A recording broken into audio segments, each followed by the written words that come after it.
네, 부활주일 우리 새벽 예배를 드리도록 하겠습니다. 우리 다 같이 일어나셔서 우리 예배의 초대를 같이 함께 읽음으로 시작하도록 하겠습니다. 그리스도께서 만일 다시 살아나지 못하셨으면 우리가 전파하는 것도 헛것이요 너희 믿음도 헛것이며, 그리스도께서 다시 살아나신 일이 없으면 너희의 믿음도 헛되고 너희가 여전히 죄 가운데 있을 것이요, 만일 그리스도 안에서 우리가 바라는 것이 다만 이 세상의 삶뿐이면 모든 사람 가운데 우리가 더욱 불쌍한 자이리라. 그러나 이제 그리스도께서 죽은 자 가운데서 다리 사셨으니 잠자는 자들의 첫 열매가 되셨도다. 아멘. 우리 찬송가 159장 같이 찬양하시겠습니다. 찬송가 159장입니다.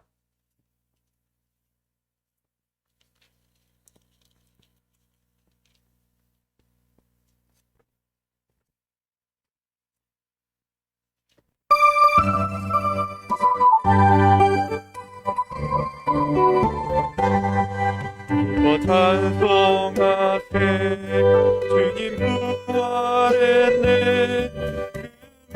무덤의 권세가 깨뜨렸네.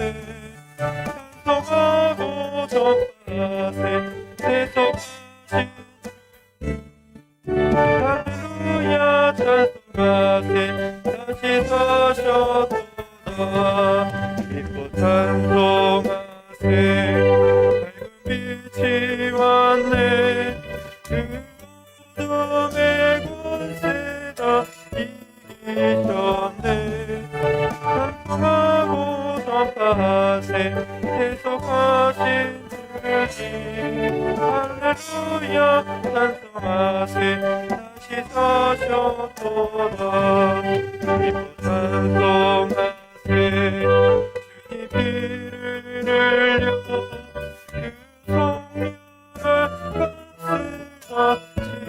지르셨네. 찬송하고 전파하세 대속하신 주님. 할렐루야. 찬송하세 다시 사셨도다.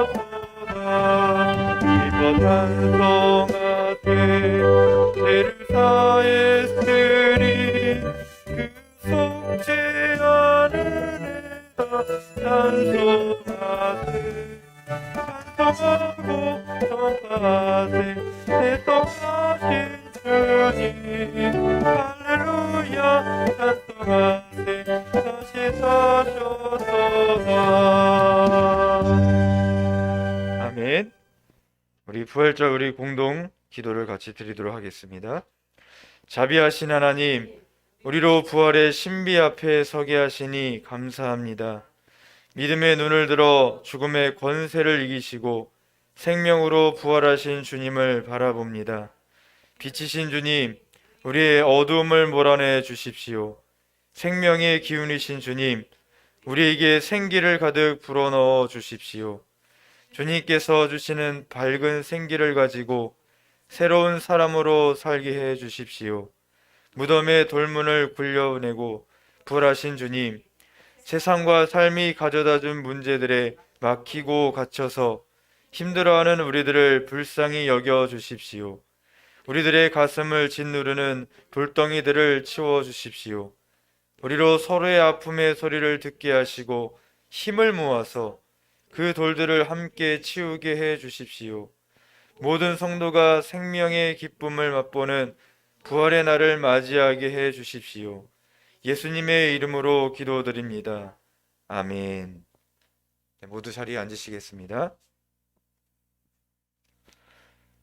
우리 같이 말씀 마태복음 28장 1절에서 10절까지 말씀을 같이 보도록 하겠습니다. 마태복음 28장 1절에서 10절까지 말씀입니다.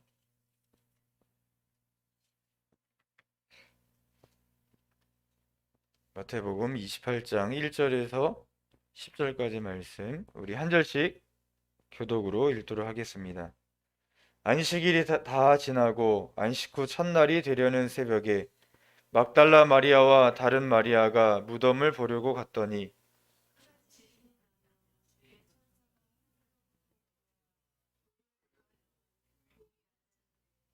그 형상이 번개 같고 그 옷은 눈같이 희거늘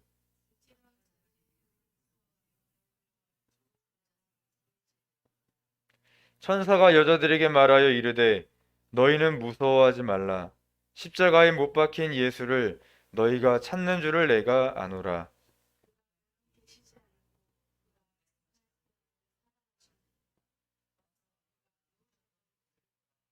또 빨리 가서 그의 제자들에게 이르되 그가 죽은 자 가운데서 살아나셨고 너희보다 먼저 갈릴리로 가시나니 거기서 너희가 배우리라 하라. 보라 내가 너희에게 일렀느니라 하거늘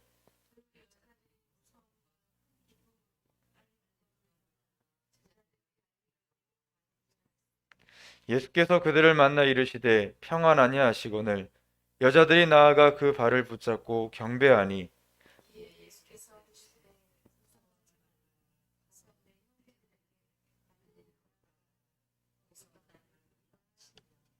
아멘. 이렇게 부활 새벽에 나오신 우리 성도님들을 주님의 이름으로 축복하고 환영합니다. 사실 과거에는 이 부활주일 정말 거대하고 또 기대하는 마음으로 이렇게 예배를 드렸었습니다. 네, 오늘날은 참 많이 이러한 마음가짐이나 이 부활에 대한 의미가 예전과 같지 않은 것을 많이 느끼게 됩니다. 그것은 우리가 얼마만큼 부활에 대해서 믿느냐, 여기에 마음가짐이 달라지지 않는가라고 생각되어집니다. 오늘 이 부활의 주님을 믿게 하소서라고는 주제로 말씀을 나누는데 오늘 이 시간 이 말씀을 통하여서 부활의 주님을 믿고 우리의 어떻게 보면 이 내면과 우리 전체적인 이 모든 것들이 변화되어지는 축복의 시간이 되어졌으면 좋겠습니다. 유대인들의 언어로 안식일, 우리가 사용하는 이름으로는 토요일입니다. 이날은 어둠의 토요일이라고 이렇게 말을 붙여서 이야기하는데 말 그대로 공백, 다른 말로 침묵의 날이었습니다. 베드로 사도는 주님이 그 시간 동안에 죽은 자들의 세계에서 복음을 전하셨다라고 기록하고 있는데 베드로전서 3장 18절에서 19절의 말씀을 보면 그리스도께서 단번에 죄를 위하여 죽으사 의인으로서 불의한 자를 대신하셨으니 이는 우리를 하나님 앞으로 인도하려 하심이라. 육체로는 죽임을 당하시고 영으로는 살리심을 받으셨으니 그가 또한 영으로 가서 옥에 있는 영들에게 선포하시니라. 아멘. 어떻게 보면 이 베드로 사도도 예수님과 공생애를 지내는 동안에는 예수님이 누구신지 제대로 알지 못했습니다. 부활의 주님을 만나고 난 다음에 성령님이 임하신 다음에 베드로가 이러한 말씀을 선포하고 증거할 수 있는 그런 귀한 삶을 살게 된 것이죠. 안식일의 날이 지나고 나서 이제 우리 말로 하면 주일이 된 것이죠. 왜냐하면 이 안식일에는 아무 일도 할 수가 없습니다. 움직이는 것, 돌아다니는 것도 이 발걸음에 제한이 있죠. 이 율법 때문에 아무것도 할 수 없었습니다. 그러니까 이 안식일이 끝나자마자 막달라 마리아와 다른 마리아가 무덤을 보러 갑니다. 이 여인들은 예수님의 이 마지막 순간들을 먼발치에서 함께했던 여인들이죠. 또한 아리마대 요셉이 예수님을 장사할 때도 이 여인들은 이 아리마대 요셉을 뒤따라갔던 사람들입니다. 그리고 안식일이 있는 그 하루 동안 이 여인들은 빨리 이 안식일이 지나가기를 간절히 소망하며 그 때를 기다리고 있었던 그런 여인들입니다. 그래서 안식일이 끝나는 나팔이 울리기만을 학수고대하다가 안식일이 끝나는 그 소리가 들리자마자 무덤을 향해 달려가는 이 여인들. 그들이 무덤에 도착했을 때 갑자기 큰 지진이 일어났습니다. 오늘 본문 말씀에도 말씀해주고 있지만 꿈인지 생시인지 천사가 하늘로부터 번개같이 내려와서 무덤에 막혀있던 이 돌들을 옮겨놓고 그 위에 천사가 앉았다라고 이야기하고 있죠. 여인들의 이 눈에는 그 천사의 모습이 번개와 같았고 그들의 옷이 흰옷 같다라고 이야기를 합니다. 무덤을 지키고 있던 이 병사들도 어떻습니까? 두려워 땅에 엎드러지는 것이죠. 죽은 척하는 거 하고 있습니다. 이 모든 일들을 이 여인들이 눈으로 본 다음에 나중에 제자들에게 이야기를 해주죠. 그리고 우리에게 기록되어 전해지고 있습니다. 예수님이 십자가에 달리셨을 때 온 땅에 어둠이 임하고 운명하셨을 때는 땅이 흔들리고 바위가 갈라지고 무덤이 열려졌습니다. 십자가의 죽음은 예수님 이 개인의 사건이 아니라 온 인류의 구원 사건임이 이미 보여졌다라고 하는 것이죠. 병사들이 땅에 엎드려 죽은 척했던 것을 보면 이 두 여인들도 몹시 두려워했을 것입니다. 근데 이 두려워하기도 전에 천사들이 이 여인들에게 말을 하죠. 5절에서 7절의 말씀을 보면 천사가 여자들에게 말하여 이르되 너희는 무서워하지 말라. 십자가에 못 박히신 예수를 너희가 찾는 줄을 내가 아노라. 그가 여기 계시지 않고 그가 말씀하시던 대로 살아나셨느니라. 와서 그가 누우셨던 곳을 보라. 또 빨리 가서 그의 제자들에게 이르되 그가 죽은 자 가운데서 살아나셨고 너희보다 먼저 갈릴리로 가시나니 거기서 너희가 배우리라 하라. 보라 내가 너희에게 일렀느니라 하거늘. 아멘. 천사들이 여인들에게 이제 이 여인들이 두려워 떨고 있는 것이 아니라 이 여인들이 해야 될 것을 알려주고 있는 것이죠. 지금 여기에 멈춰서지 말고 부활하신 주님을 이 자리를 확인하고 빨리 제자들을 찾아가서 이 제자들이 갈릴리로 가서 예수님, 부활하신 주님을 만날 수 있도록 전해달라고 이 여인들에게 당부하는 것이죠. 어떻게 보면 이 여인들은 정신이 혼미합니다. 이게 꿈인지 생시인지 두려움과 기쁨이 이 여인들에게 이제 왔다 갔다 하는 것이죠. 근데 이 여인들을 급히 그 자리를 떠나서 제자들을 찾으러 달려갑니다. 그런데 정신없이 달려가고 있는 중간에 누군가 이 여인들을 부르죠. 그러면서 묻습니다. 평안하냐? 근데 이 여인들이 늘 예수님의 뒤를 따라다녔기 때문에 죽는 순간까지도 이 여인들은 예수님과 함께 했죠. 그러니 예수님의 목소리를 금방 알아차릴 수가 있었습니다. 평안하냐? 예수님의 목소리가 이 여인들에게 들리게 되죠. 그리고 이 여인들이 그것을 깨닫는 순간 주님 앞에 무릎 꿇고 예수님의 이 발을 붙잡고 예수님을 경배합니다. 얼마나 기쁠까요? 부활하신 주님을 처음 만난 당사자들입니다. 우리에게도 이런 기쁨이 있었으면 좋겠습니다. 부활하신 주님을 가장 먼저 만날 수 있는 기쁨. 이 기쁨은 누구에게 주어지나요? 바로 주님을 사모하는 그 사람에게 그 부활하신 주님을 처음 만날 수 있는, 그리고 빨리 만날 수 있는.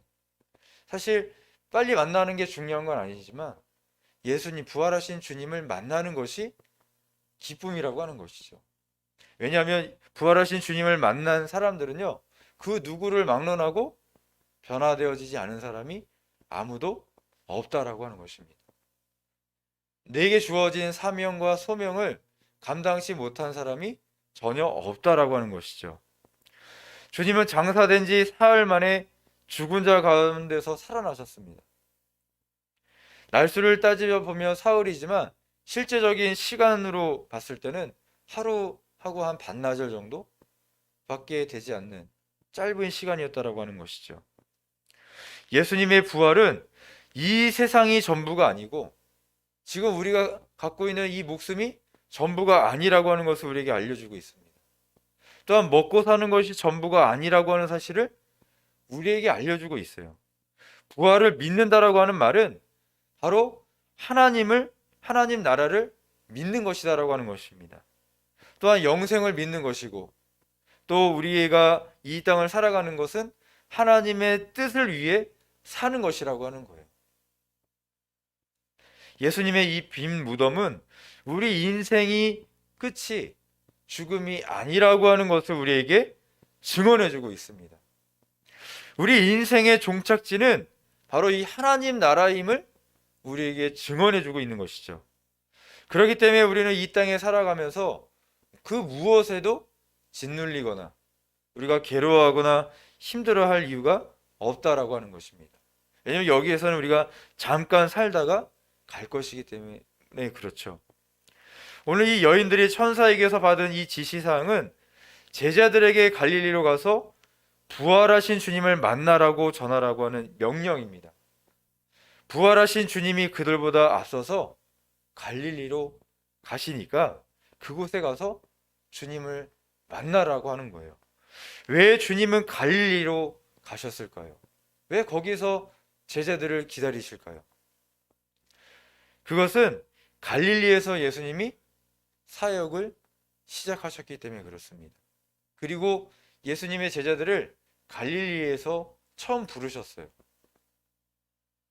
이것은 어떻게 우리가 또 이해할 수 있느냐? 부활하신 주님이 갈릴리로 가신 것은 바로 새로운 출발을 의미한다라고 하는 것입니다. 그곳에서 처음 사역하셨고 제자들을 부르셨고 그곳에서 다시 제자들을 만남으로 인해 과거에 예수님과 3년 반 동안 동고동락하며 제자들이 함께했던 이 시간, 이 훈련의 시간들을 어떻게 보면 다시 이 제자들에게 각인시켜주는 것이죠. 그 훈련이 이제는 부활하기 전에는 이 제자들이 혼란이 있었어요. 왜 그럴까요? 예수님이 누구신지 정확하게 알지 못했습니다. 예수님이 말씀하신 그 수많은 말씀과 기적과 이적에 대해서 이 제자들은 제대로 깨닫지 못했어요. 진짜 예수님이 누구신지 몰랐다라고 하는 것이죠.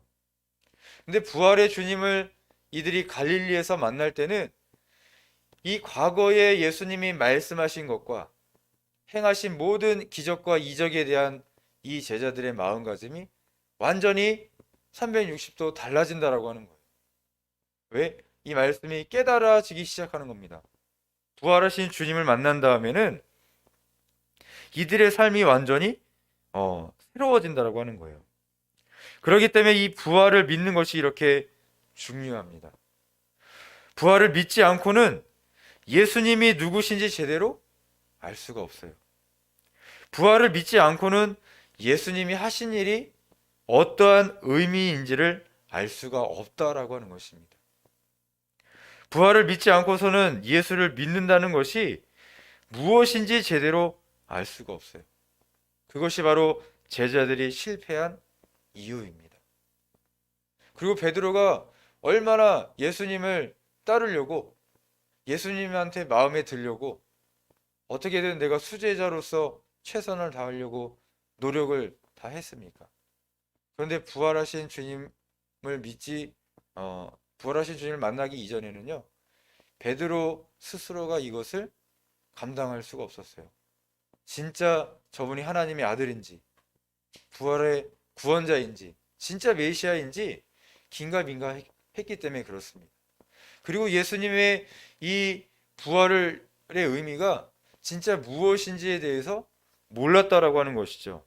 메시아의 사명이 무엇인지 유대인들은 다르게 생각했기 때문에 예수님에 대해서 그들이 제대로 알지 못했다라고 하는 것입니다.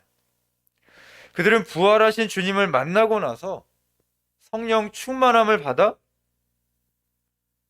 이제 그들의 삶이 새롭게 시작되어졌습니다. 그들은 과거와는 전혀 다른 모습으로 변화되었어요. 부활에 대한 믿음이 그들의 마음과 생각을 바꾸어 놓았기 때문에 그렇습니다. 이 부활이 우리에게 주는 의미가 너무 다르다라고 하는 것이죠. 새롭다라고 하는 것입니다. 우리가 그동안 예수님을 믿었던 것과는 전혀 다르다라고 하는 거예요. 예수님의 그 땀방울이 핏방울이 될 정도의 그 괴로움과 그 무거운, 왜냐하면 모든 영혼을 향한, 모든 피조물에 대한 이 모든 것을 예수님이 담당하고 짊어지셔야 됐기 때문에 그 의미가 다르다라고 하는 것이죠. 저 여러분은 어떻습니까? 부활을 진심으로 우리는 믿고 있습니까? 부활을 정말 믿느냐라고 하는 것입니다. 부활을 믿음으로 인해 우리의 세계관이 변화되어지고 인생관이 변화되어져야 되는데, 부활의 주님을 만난 이후에도 우리가 온전히 변화된 삶을 살아가고 있는가? 한번 우리 자신에게 물어봐야 할 것 같습니다. 왜냐하면 부활은 삶을 변화시키는 능력이 있기 때문에 그렇습니다. 부활의 주님을 만나고 나서 새로워지지 않은 사람이 없어요. 왜냐하면 이 부활을 통해 완전히 다른 삶을 살아갑니다. 제자들도 부활하신 주님을 만나고 그들의 인생이 사명을 감당하는 인생이 되어져요. 그리고 오직 부활의 주님만 바라보며 나아갑니다. 왜? 그들에게 성령이 임하셔서 성령이 그들을 인도하셨어요. 두려움이 존재하지 않습니다. 왜? 예수님이 부활 사건을 통해 승리자가 되셨거든요. 그러니까 죽음이 두렵지 않아요. 왜? 이미 그들에겐 천국을 소유했기 때문에 그렇습니다. 영원한 생명을 소유했기 때문에 이들은 두려움이 완전히 사라졌다라고 하는 것입니다. 그리고 이 부활의 주님을 만나면 새로운 언약, 예수님의 보혈의 피를 통해 새로운 언약을 맺는 거예요. 그리고 새로운 삶으로 우리를 인도하는 것입니다. 부활이 이만큼 강한 힘과 능력이 있어요. 이 부활 때문에 사단이 두려워 떠는 것입니다. 다른 이유가 없는 것이죠. 실패했던 모든 것들이 이제부터는 승리자의 모습으로 변화되어지는 능력이 생기게 되어지는 것이죠. 이것을 우리가 날마다 경험하며 살아가야 되는 이유입니다. 우리는 이 승리자의 모습으로 우리가 살아갈 때 정말 이 부활의 주님의 그 능력을 믿음으로 우리가 고백하며 선포하며 당당하게 나아갈 수 있어야 되는 줄로 믿습니다. 부활의 주님을 오늘 우리가 만나고 새롭게 변화되어지고 우리가 이 부활의 이 능력을 통해서 우리가 잃어버렸던 우리의 모든 것들이 회복되어지는 이런 승리의 감격을 누리며 살아갈 수 있었으면 좋겠습니다. 우리 함께 가는 교회도 마찬가지입니다. 짓눌렸던, 어떻게 보면 패배의식에 젖어 있던, 우리는 안 돼, 나라고 하는 이런 생각들, 이런 모든 것들이 부활의 주님을 만남으로 인해서 하면 된다. 그냥 어떤 신념이 아니라 주님이 이미 앞서가셔서 우리가 우리의 힘으로 하는 것 같지만 주님이 이미 앞서가셔서 우리가 할 일들을 이미 다 이뤄 놓으셨고 우리는 그 길만 따라가면 된다 라고 하는 이 믿음, 예수님이 이미 승리의 발판을 우리에게 마련해 주셨습니다. 철로 역정이 무엇입니까? 예수님의 그 천국문이 저 앞에 보여요. 그런데 저기까지 가는데 우리의 발걸음이 너무 무겁습니다. 우리의 등에는 짓눌려 있는 세상의 짐이 너무 많아요. 저기 천국문이 보이는데 이제 걸어가서 저 문 앞에만 서면 되는데 이 걸어가는 이 걸음걸이마다 여기에 수많은 유혹과 방해와 시련과 고난들이 있어요. 문은 보이지만 이 고난과 시련 앞에 무수히 많은 사람들이 넘어진다라고 하는 것입니다. 일어서지 못한다라고 하는 거예요. 그들에게 용기가 없어요. 패배 의식만 있을 뿐입니다. 그러나 부활의 주님을 우리가 만나면 우리가 일어설 수 있는 힘이 있어요. 왜? 주님이 우리에게 주시거든요. 성령께서 우리를 일으키십니다. 그리고 한 발 한 발 내딛게 하신다라고 하는 것입니다. 이런 부활의 주님을 우리가 믿을 수 있었으면 좋겠습니다. 그리고 부활의 주님을 바라보며 우리가 그 승리의 길로 저 하늘나라 문을 향해 당당하게 걸어갈 수 있었으면 좋겠습니다. 우리가 그래서 소극적인 사람이 아니라 적극적인 사람, 그리고 할 수 있다라고 하는 이 자신감, 자부심을 갖고 주님이 내 앞에 계십니다. 주님이 내 옆에 계십니다. 주님의 손을 잡고 우리가 믿음으로 걸어갈 수 있는 부활의 이 새벽이 되시기를 주님의 이름으로 간절히 축원합니다. 기도하시겠습니다. 주님, 오랜 시간 신앙생활을 했지만 부활에 대한 소망도 주님이 어떠한 분이신지 관심을 갖지 못했습니다. 사순절과 고난주간을 보내며 부활의 아침에 부활하신 주님을 우리 모두 만나게 하시니 감사합니다.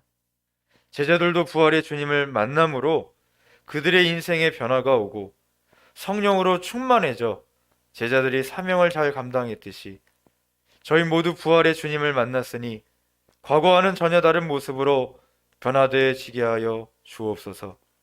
주님이 이미 승리하셨고 승리를 저희에게 전달해 주셨습니다. 이 땅에서의 삶 가운데 패배자처럼 살지 말게 하여 주시고 승리하신 주님과 동행함으로 자신감과 무엇이든지 할 수 있다라고 하는 믿음으로 살아가게 하여 주옵소서. 부활의 새벽을 주님께 예비하며 올려드립니다. 주님 영광 받아주시고 주님의 자녀로 제자로 사명자로 살아가는 저희들이 이 앞에 서셔서 주님 가신 승리의 길을 기쁨으로 뒤따라 걸어가게 인도하여 주옵소서. 우리의 부활의 첫 열매가 되신 예수 그리스도의 이름으로 기도드렸습니다. 아멘. 주님이 부활하셨습니다.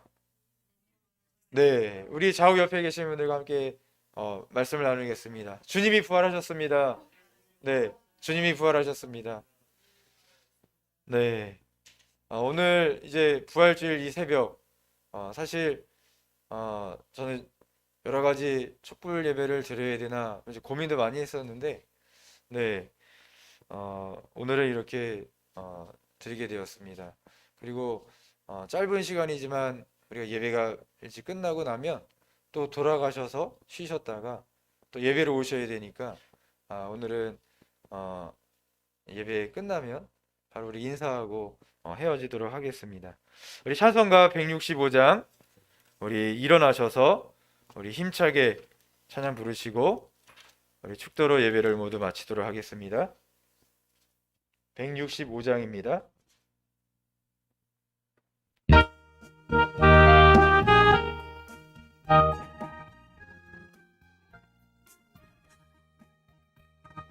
주님께 영광 다시 사신 주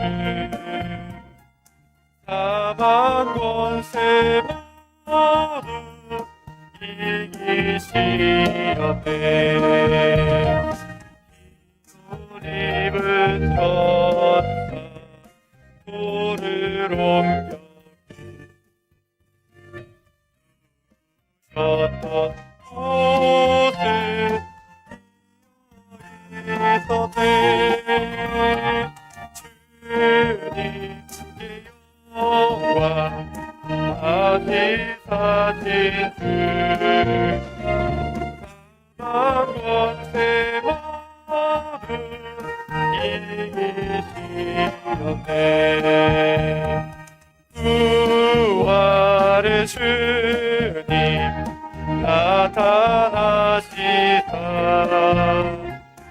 두려움과 의심 물리치셨네. 주의 교회 기뻐 찬송하여라. 다시 사신 주님 죽음 이겼네. 주님께 영광 다시 사신 주 사망 권세 모두 이기시었네.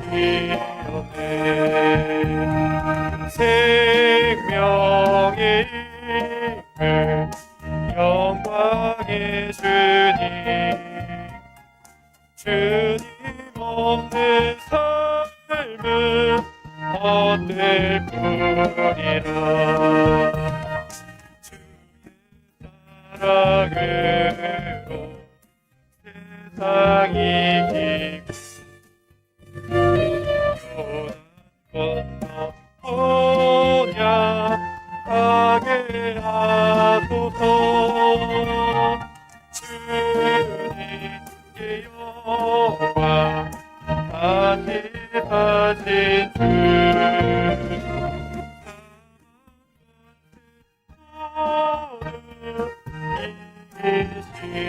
이기시려네. 아멘.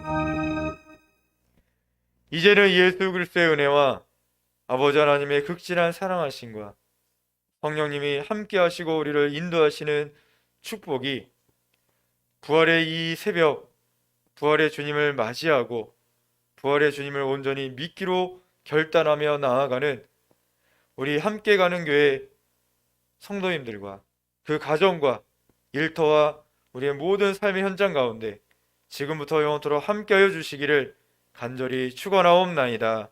아멘.